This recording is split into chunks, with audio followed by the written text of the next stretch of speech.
You know, a lot of young leaders, they want to force the dream. You know, I love Joseph. Joseph was a man of patience. Joseph, it didn't matter whether he's in Potiphar's house or whether he's in prison, he's waiting for God to do what God's gonna do. You know, part of being a dreamer, part of being called by God is waiting for God to bring to pass what he's put in your heart. I love that dreams have to withstand the test of time. Dreams ultimately are gonna come to pass if we're willing to be patient. And most young leaders, they wanna force the issue. Most young leaders, they don't want to wait. So here's what they do in our churches. Here's what they do in our organizations. Here's what they do with Rich and Chris and myself, is they're always looking for a way to network their way to the top. They're always looking for a way to find a position that's going to be a stepping stone to the next position. I was just in Hillsong Church this last weekend in Sydney, Australia, and I preached at their youth conference and the weekend services, and I was blown away. I did the same conference 2 years ago, and then just this last weekend. And I said to the youth pastor, Peter Toggs, we were talking in between services, and I said, Peter, this is not even the same youth ministry.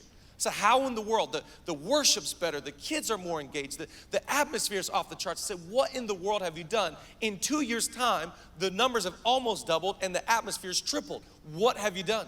He said something so insightful. He said, you know, the difference is, he said, now we have youth pastors that are actually here for the young people. In other words, what he said is, before we had some guys that looked at youth ministry as a stepping stone for what's next. You know, young leaders always want to force the dream. So they say yes to this position, not so they can be faithful in this position, but so they can get to the next position. You know, I love Joseph. Joseph just said, you know what? No matter where I am, I'm gonna flourish. No matter where I am, I'm a heart and soul. No matter where I am, I'm gonna get. That's why he flourished in Potiphar's house. He flourished in prison. He flourished eventually in Pharaoh's. Come on, does anybody want to see young people be faithful to the call? And I learned in life, if it's God, it's gonna be God. The Bible says promotion cometh not from the east nor the west. Promotion cometh from what?